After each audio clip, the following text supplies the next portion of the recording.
Hej. Det var jo faktisk meningen, at Anne Brygger og undertegnede skulle have sendt live i dag. Men altså, vi havde mildest talt tekniske udfordringer. Så derfor så bliver det til en optaget video i stedet for, og den kommer til at ligge herude på YouTube. I stedet for, at den skulle ligge på Instagram. Men intet er umuligt for den, som bærer viljen i hjertet, siger de kloge. Så derfor så kommer vores video nu her, men altså i en redigeret udgave. Jeg håber, I har lyst til at se med. Hej hej!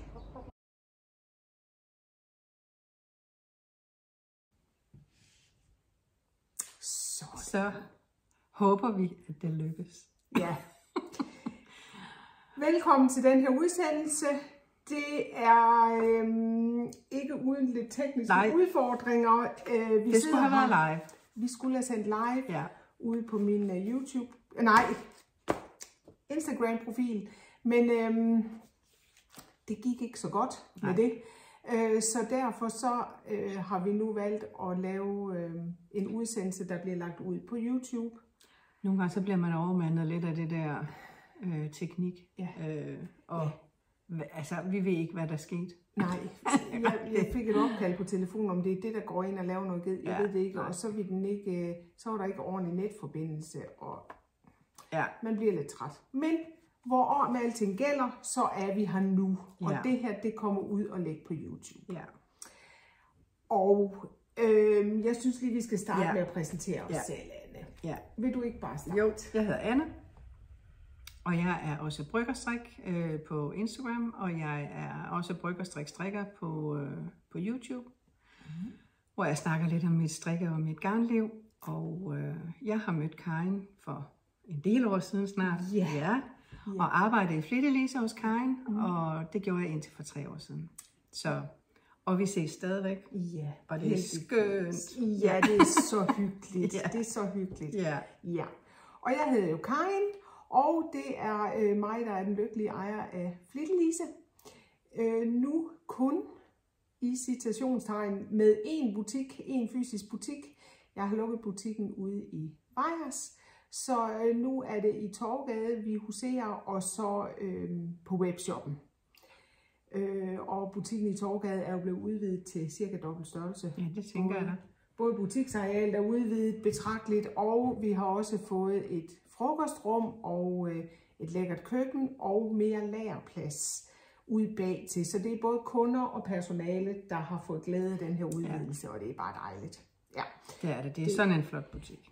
Tak, Anne. Ja. Jeg synes også, det er blevet rigtig, rigtig fint. Og nu er vi rent faktisk derinde i butikken pakket ind i stillads, fordi nu er de ved at renovere taget. Ja. Og der ligger lejligheder op oven på Flittelise, og de skal også renoveres. Sådan så det er en kæmpe omgang. Gennemrenoveres. Ja. Det er en kæmpe men også facaden og sådan noget skal det. Facaden skal også renoveres. Ej, så graffitien kommer væk. Måske. På sigt. Måske. Ja. Det taler vi lige om lidt senere. Jeg bliver helt træt, når jeg bare tænker på, når butiksvinduerne inde ved mig, hvor det skal laves om. Det tager vi lige lidt senere. Ja. Nu kan de få ordnet taget deroppe og få ordnet facaden, inden vi begynder at snakke om alt det. Ja. Så det ligger meget ude i fremtiden. Ja. Men det er jo egentlig slet ikke Flittelise, vi skulle snakke om. Vi skal snakke om strik. Vi skal da snakke om strik. Ja. Og vi skal... og vi har fået en idé. Ja, og det var faktisk dig, der fik en god idé. Ja. Altså jeg følger en strikdesigner, der hedder Nadia Chrétien-Lucien, og jeg tror faktisk, hun bor i Schweiz. Hun designer rigtig meget strik, som jeg godt kan lide, så derfor har jeg strikket en del af hendes og følger hende. Så, og der lagde hun noget op her i forsommeren, som jeg bare tænkte, den må jeg strikke. Og så tænkte jeg, det kunne jo godt være, at Karin havde lyst til at strikke den sammen med mig. Og det blev vi så enige om, at det ville vi gøre, men at det godt kunne være, at der var andre, der også havde lyst til at strikke sammen med os. Så det ikke kun var en samstrik for os to, men for jer, der har lyst til at være med. Nemlig. Det er en cardigan, en kort cardigan, som er strikket oppefra og ned. Ja. Man kan jo strikke den så langt man vil. Der er ingen, der siger, at den skal være kort. Det er så bare det, jeg elsker. Jo. Så er der nogle fine kabelmønster kun på forsiden. Ja. Og ellers er den glat strikket frem og tilbage.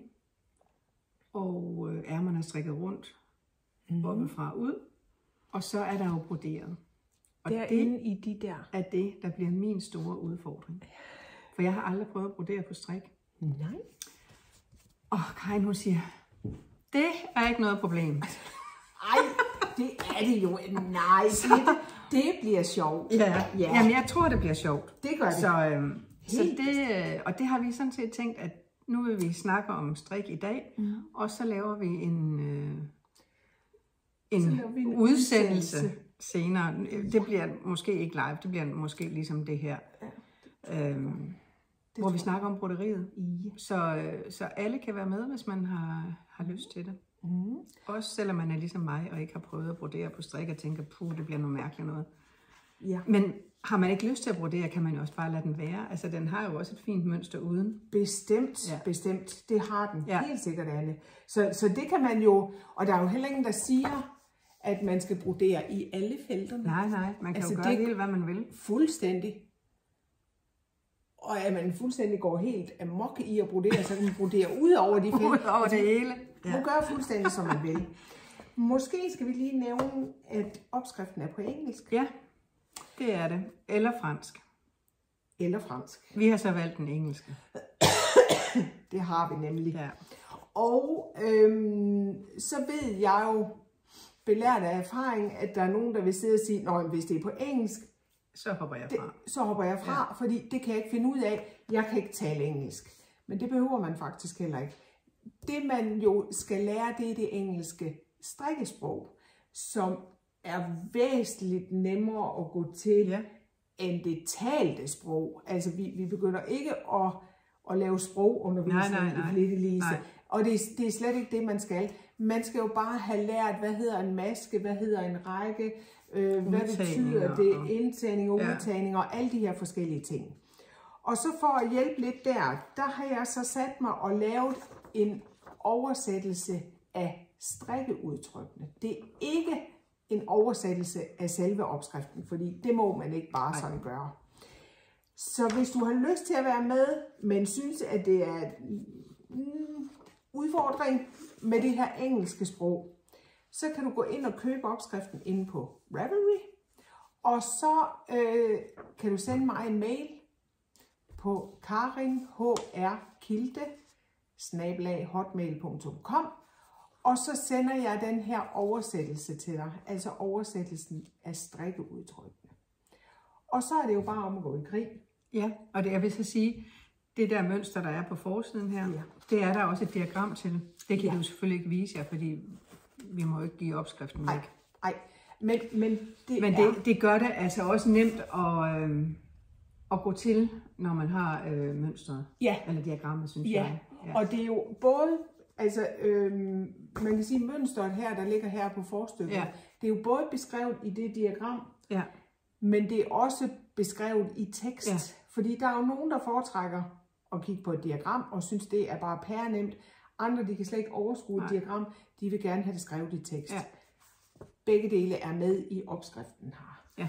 Og den kan måske også synes lidt vel lang, altså der er en 12-14 sider eller sådan noget i den her opskrift. Men sådan er det jo tit med de engelske opskrifter. Det er sådan pindet mere ud i detaljer, hvad det er, man skal gøre. Og her er der jo blandt andet også skrevet for hver størrelse, og der er 10 størrelser, mener jeg helt Jeg tror, det er simpelthen, der hvor det er størrelse, det er der, hvor man laver vendepinde. Ja.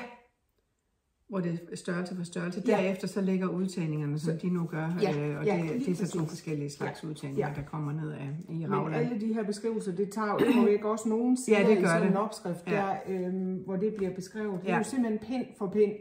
Så når man sidder og laver det vendestrik, så skal man ikke holde styr på, hvor mange vendinger skal man lave i hver side. Nej. Fordi man følger bare beskrivelsen dernede af. Ja, så man hopper bare hen til sin størrelse, og så siger man, det er sådan, jeg skal gøre de næste 12 pinde, eller hvor meget det er. Ikke? Og så derefter så går man bare over til bare at strikke. Ja. Ja, ligesom, ja, lige nøjagtigt. Ja. Så jeg synes, det er sådan... Den er meget overskuelig. Altså, jeg synes, hendes opskrift er overskuelig. Så, og op fra og ned, det er jo dejligt. Det er dejligt. Ja.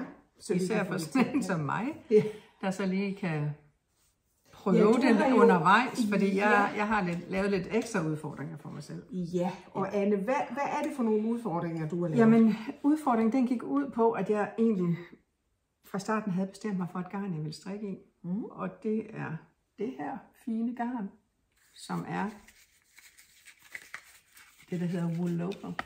Og det er Erica Knight, der har det garn. Ja. Og det er en tynd uldgarn, som løber 450 meter på 100 gram. Med det er det lidt svært at ramme en strikkefasthed på 24 masker, som står i opskriften. Ja. Så jeg har lavet flere strikkeprøver.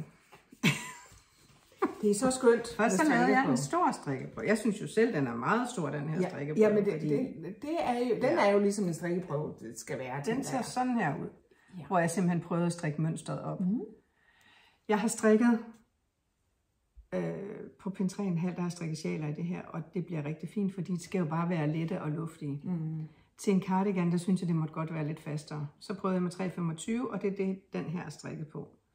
Og det synes jeg egentlig, det var da okay. Da jeg så skulle til at slå op, så var det bare sådan, er det nu også helt okay? Og så lavede jeg en strikkeprøve mere. Den blev så stor.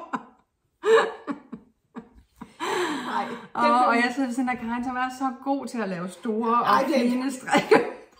Ja, det ved jeg så ikke, om jeg er. Men jeg vil sige, nogle gange, jeg synes, den er meget fin i bredden. Ikke? Måske ikke så meget i højden. Knap så fin i højden. Men på det her lille bitte stykke, der kunne jeg godt se, at det på en pin 3, der kunne jeg bedre lide det stof, jeg fik frem. Og besluttede mig for, jamen så skal den jo bare strikkes på pin 3. Ja. Og det kan godt være, at der er nogen, der står af her og tænker, jeg strikker ikke en hel cardigan frem og tilbage på pin 3, men det gør jeg gerne. Jeg elsker de små pinde. Så det har jeg ingen problemer med.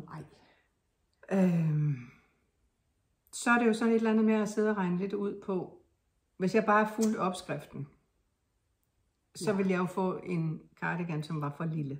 Ja, fordi du har jo en forskel på 3 masker per 10 cm. Ja.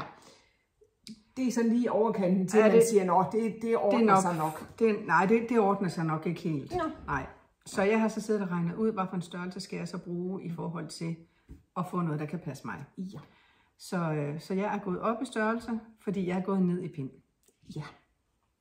Fordi når man går ned i pind og putter flere masker ind på 10 cm, så kan man jo godt regne ud, at man skal bruge nogle flere masker for at få det til at passe rundt. Og så er vi nødt til op i størrelse, fordi når vi går op i størrelser, så kommer der flere masker på. Ja. Så nu er der slået op, og der er startet, og når vi så kommer herned, hvor jeg får delt til ærmer og krop, så prøver jeg den selvfølgelig på og ser, om det passer. Og hvis ikke det gør det, så har jeg jo lavet en meget eksemplarisk, meget stor strikkeprøve. Det må man sige, så er jeg stolt af dig, Anne. Ja, så er det en fantastisk strikkeprøve. Så enten bliver det bare tænker, yes, den er god, jeg fortsætter, eller også så, jeg må lige på den igen. Ja, men så er det jo godt, at det er et sjovt mønster at strikke, fordi så og et ufatteligt lækkert garn. Ja. Og det er jo at trævle op i, fordi det er ren uldgarn, så vi har ikke noget silkmohair derinde og nive fast i det hele. Nej. Og være irriterende. Nej.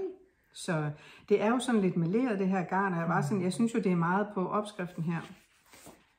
Der ser man jo meget tydeligt mønstret. Altså det står meget tydeligt frem, ikke? Ja. Og det kunne man måske godt, hvis det er meget meleret garn, så kommer det jo til at stå knap så tydeligt frem. Men jeg synes faktisk, at det går fint med det her. Jamen det gør det. Skal jeg lige prøve at holde den op, så den lige kommer tættere på, Anne? Ja, der kan man godt se, at det træder frem. Ikke? Så, man kan tydeligt se, at og sådan, de fine snoninger, det hele, ingen problemer i det overhovedet. Det kan man sagtens se. Ja. Og hvis nogen vil vide, hvad den farven hedder på det her, så hedder den Wixams. Ja. Den er flot. Ja. Og jeg har haft det længe, og bare nogle gange, så pludselig så dukker det op, nu skal jeg bare strikke noget af det her, og så skulle det være det her. Præcis. Ja. Og det beviser bare med al ønskelig tydelighed, at der er intet i vejen med at have noget garn på lager. Det er kun dejligt. Det er kun skønt, at man lige kan gå ind og sige, det er det. Nu er det nu, jeg skal strikke med det her flot garn. Ja. Lige præcis. Men du har jo valgt noget andet. Jeg har valgt noget helt andet. Og det er et garn, jeg er ved at teste, fordi jeg skal se, om det er noget, vi skal have i Flikkelise. Det er Rowan, der laver, altså Rowan er jo sådan et mærke, som mange strikker kender.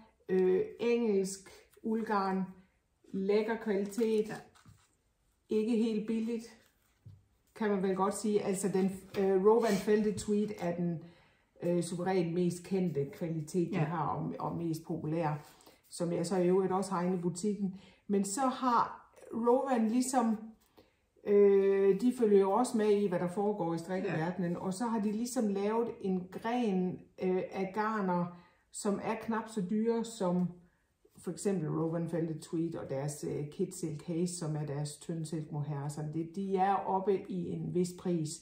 Men så har de lavet nogle forskellige typer af garner, som ligger lidt længere ned. Ja, det er vildt lækkert. Det her, det er jo sådan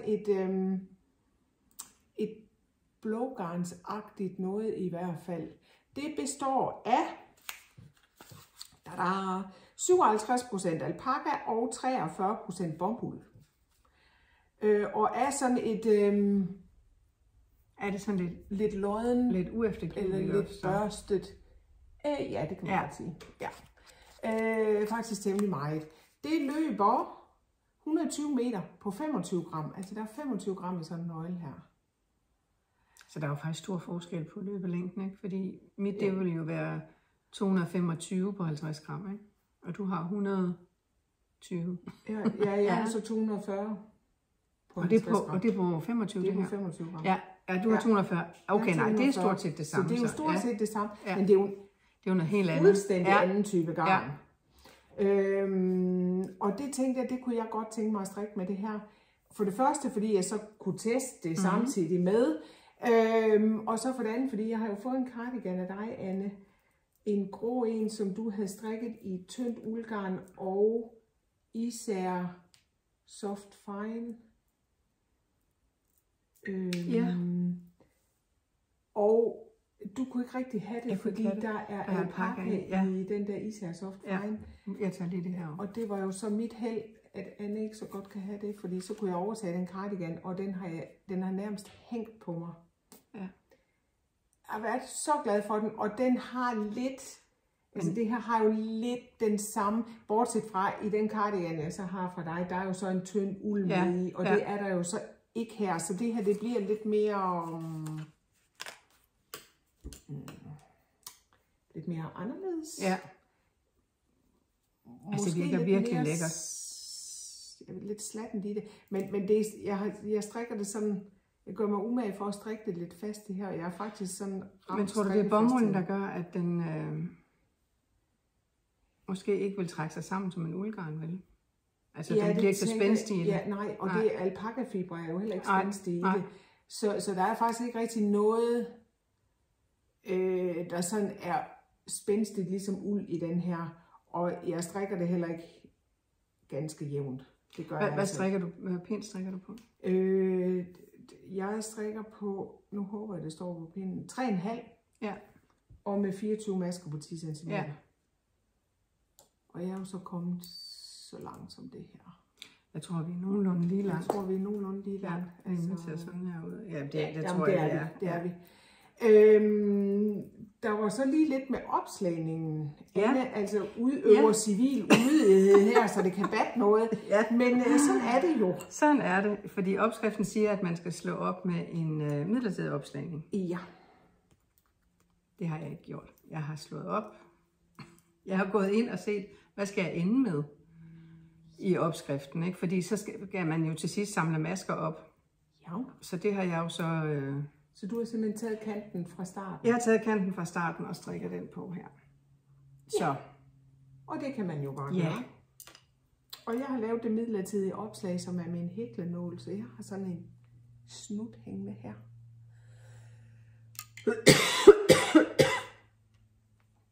Og så har jeg ellers slået op med hæklenål over en strikkepind.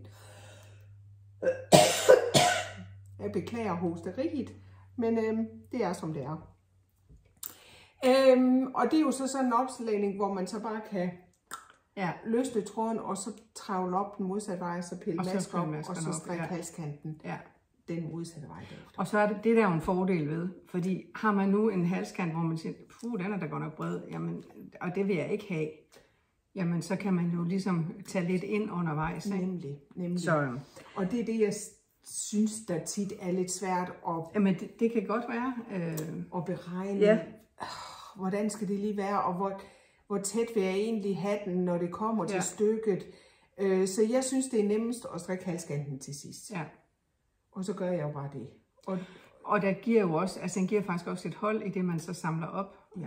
Nu ved jeg ikke, om det gør det, hvis du har lavet en provisorisk opslag. Det gør det jo ikke, for der har du maskerne. Så samler jeg jo maskerne op. Ja. Men man kan godt lave noget, altså man kan jo gøre det, at man laver en kant, hvor man napper nogle masker af. Og det vil jo give noget mere fast. Man kan jo også, altså man kan jo lave alt muligt figuredæk, hvis man synes, jamen den må egentlig godt, når man nu prøver den på, og man skal til at strikke sin kant, så vil man egentlig godt have sådan en, altså man har brug for noget mere bredde på sin kant. Og man synes måske ikke, det skal være sådan en bred ribkant, jamen så kan man jo godt lave noget ståhej med nogle vandrette masker inden, eller man kunne lave en lille, hvad hedder de så, Anne, de kanter, hvor man så strikker 5 pinde glatstrik, og så samler op ned i den første maske, og så sætter sammen. Altså det ord, det er helt væk. Der er nogle ord, der forsvinder for mig. Altså ligesom en bise eller sådan en bise, tak. Det er jo lige præcis det ord, jeg skulle bruge. Så laver sådan en lille bise, fordi den vil også være med til at give lidt fasthed deroppe. Og så er det jo lige lidt ekstra pynt, man har på sin cardigan. Og det kan man jo bare tilsætte, hvis man har lyst til det. Ja. Det kan man. Så jeg holder faktisk meget af at strikke kanterne til sidst. Og ofte så ender det jo bare med, at jeg tænker, om den er meget passende, som den er, og jeg gør bare, så jeg egentlig kunne have gjort fuldstændig, som jeg har gjort. Ja. Men så gør jeg bare det til sidst, og det er jo lige meget. Og under alle omstændigheder, så skal der jo samles op til kanter her, ikke? Jeg kan altså også godt nogle gange finde på at lave, altså selvom det ikke skal være det, så strikker jeg simpelthen knapkanten med. Ja. Men det har jeg så valgt ikke at gøre her. Ja. Så den skal der samles op i. Ja, ja. Så det bliver jo også noget, så skal vi finde knapper, der passer til. Ja. Ej, det er dejligt. Når vi nu er ved det der med civil ulydighed, eller strikkeulydighed, så kan man jo også... den her opskrift, den har 2 forskellige raglandudtag. En, hvor det er på hver anden bind, og en, hvor der er udtagning til ærmer på hver fjerde, og ellers på kroppen på hver anden. Ja. Dernede af. Jeg har sådan store arme, så jeg kan godt nogle gange tænke, hvor mange masker skal jeg ende med, når jeg skal til at lave ærmegabet. Der ved jeg godt nogenlunde, fordi jeg har strikket så meget, hvor mange masker jeg skal have, hvis jeg har den og den strikkefasthed. Så kan jeg godt finde på bare at sige, at jeg bliver bare ved med at tage ud på ærmet, sådan at jeg får flere masker. Yes. Så, og nogle gange, så kan jeg også finde på at tage flere, altså slå flere masker op under ærmet, når man begynder på det. Så det synes jeg bare, det er jo ikke noget, som påvirker opskriften, og i hvert fald ikke den her opskrift, hvor selve det mønster, det ligger herinde på forstykkerne, og ellers er det bare glatstrik, så det er jo helt ligegyldigt, hvor mange, om du har 6, 16 eller 26 masker under armen.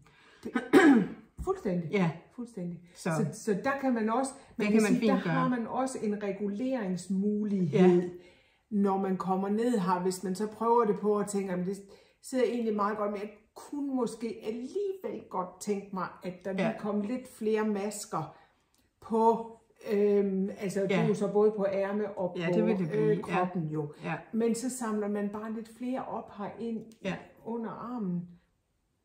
Det må man jo gerne. Og så kan man jo gøre det, hvis man siger, at jeg vil ikke have så mange under armen. Det får man jo så nødvendigvis, men så må man bare tage ind i et lidt hurtigere tempo nedad. Præcis, hvis man så siger, så blev ærmen der også. Der blev der det blev der rigeligt. Det blev der så rigeligt. Ja. Men så netop som du siger, så hvis nu der står i opskriften, at man skal tage ind på ærmen på hver 8. pind for eksempel, jamen så kan man jo bare tage ind på hver 4. i stedet for. Eller starte dem før, eller hvordan det nu er. Ikke? Fordi nogle gange skal man jo også strikke et vist antal centimeter, inden man begynder at tage ind. Ja. Så det ved jeg ikke, det er, så langt har jeg ikke læst opskriften. Jeg er jo en af dem, der heller ikke læser opskriften, inden jeg går i gang. Jeg starter med starten. Ja, men lige præcis. Og det er der jo i øvrigt også mange, der kommer ind til mig og siger, jeg tror altså ikke, jeg kan finde ud af den her opskrift, fordi nu har jeg prøvet at læse det hele igennem, og jeg forstår altså ikke, hvad det er, jeg skal et eller andet sted. Så siger jeg, det skal du heller ikke på nuværende tidspunkt forstå. Fordi langt det meste, det løser sig, når man sidder med sit strikketøj. Når man er nået til det, så kan man se, om det er det, jeg skal gøre. Ikke? Nå ja, det er det betyder. Nå ja, selvfølgelig. Ja. Nå, jamen, og så kan man sagtens finde ud af det. Ja. Så det der med sådan at læse opskrifterne igennem fra ende til anden, jamen det kan man da godt gøre. Men jeg er ikke sikker på, at man får frygtelig meget ud af det. Nej. Og altså, skal man jo men jeg har det nok også bare sådan, jeg vil bare gerne i gang. Ja. Så jeg sidder ikke og læser 12 sider. Nej. Nej. Det gør jeg altså heller ikke, for jeg tænker, jamen det løser sig undervejs, og kan jeg ikke forstå, hvad der står skrevet i opskriften, og det er godt nok sjældent. Ja. Men altså, så må jeg jo fiffe mig ud af det. Så må man jo finde ud af det. Ja. Og det ved jeg godt, det kan man jo også, fordi man er dreven strikker. Det kan man selvfølgelig ikke som nybegynder. Nej. Men så kaster man sig måske heller ikke lige over sådan en her på pinden. Eller også så kan man jo bede om hjælp. Det kan man nemlig. Ja, det er jo en god mulighed at bede om hjælp. Det er det, ja. Så, vi er i gang. Vi er i gang, og vi er jo godt i gang, kan man sige. Ja. Og vi havde jo snakket om, at nu skulle vi jo have sendt live i dag, som er den 28. august. Ja. Og så ville vi have sendt live igen den 30. oktober, fordi så skønner vi, at så vil vi være færdige med at strikke, i hvert fald så langt, så vi kunne påbegynde noget broderi. Ja. Så vores plan er, at vi laver en udsendelse mere, hvor vi snakker om det her broderi, vi så skal lave på vores cardigans, og måske hvis vi kommer så sidder jeg klar med alle farverne. Så sidder Anne klar med alle farverne, og så har jeg måske broderet på min, det ved man jo ikke. Men det kunne sagtens være. Men der kommer i hvert fald en udsendelse nummer 2 her, hvor vi tager fat på broderiet og får snakket om det, og kommer med nogle forslag til, hvad man egentlig kan brodere med, og hvilke sten kan man bruge, og hvad kan man gøre. Mit hoved, det bobler i det her. Så der skal altså sådan som jeg lige umiddelbart kan se, så er det i det, der ligesom er vrangmasker, du skal brodere på, ikke? Ja. Det er i... Nu tager jeg opskriften igen og viser. Det er jo i de her felter, der ligger her foran. Og det er vrangmasker. Det vil sige, de er jo ret på bagsiden, fordi man har strikket vrang fra retten og ret fra vrangen. Så det er inde i de her felter, der i hvert fald er lagt op til her i opskriften, at man broderer. Ja, du kan brodere ud over alt, hvis man vil. Man kan da bare brodere løs, hvis man synes, at der må godt lige sidde et eller andet ude på ærmerne eller noget. Jamen, så er det jo bare at give den gas. Der er frit slag på alle hylder. Det kan være, at min ender med at blive sådan en helt brynje, fordi at jeg har broderet så meget. Den er fuldstændig tæt broderet. Det er en stor blomstermark. Det ved man ikke. Det ved man ikke, om jeg bliver bidt af det. Ja. Måske. Nu må vi se.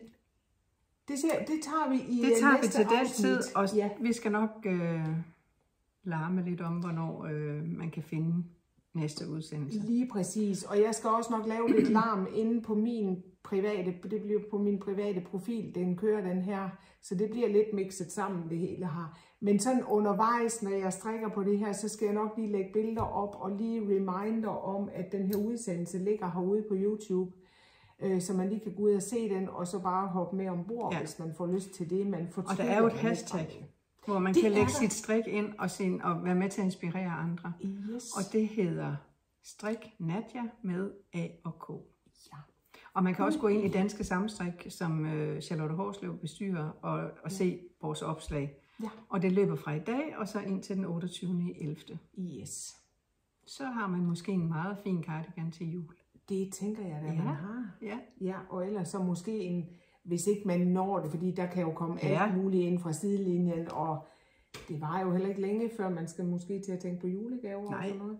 Nej. Men så kunne man måske gøre den færdig i julen, eller hvad ved jeg. Som vi lige sad og talte om, så kan man jo godt komme i gang med at brodere selvom ærmerne ikke er strikket, Ja, ja. for eksempel. Eller kanterne ikke er på. Eller kanterne ikke er på. Vi kan jo sige, man skal jo bare have, altså bullen strikket, den er vi jo nødt til at strikke, for ellers har vi jo ikke noget at brodere på. Men hvis man er færdig og har afsluttet hernede, så har man jo felterne her at brodere i. Og så kan ærmer og det sidste, det kan jo komme til senere. Og den kan jo også bruges uden broderi. Det kan den. Ja. Ja, det kan den sagtens. Ja. At hvis man sådan tænker, at det har jeg ikke lige lyst til. Ja. Og så kan det jo godt være, når man så har brugt den i et års tid, man så tænker, det var nu alligevel meget pænt, så kan man jo bare begynde at brodere der. Ja. Der er jo ikke nogen, der siger, at man ikke må lave om i planerne undervejs. Det er absolut tilladt. Men det her, det er jo en samstrik uden præmier. Ja. Det er en social samstrik, hvor vi bare har lyst til at inspirere hinanden, og vi håber, I har lyst til at være med i det. Ja. Det håber vi virkelig. Så brug endelig det her hashtag, så I kan se, hvad andre laver og finder på, hvad andre strikker i af garn og så videre.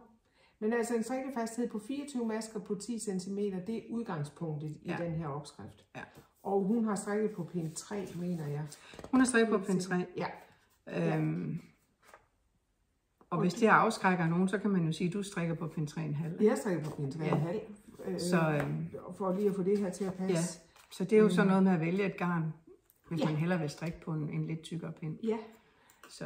Jeg ved i hvert fald, at Eva inde i Flittelise, hun er også i gang. Ja. Hun strikker i Rauma Finuld. Ja. Det bliver jo også lækkert.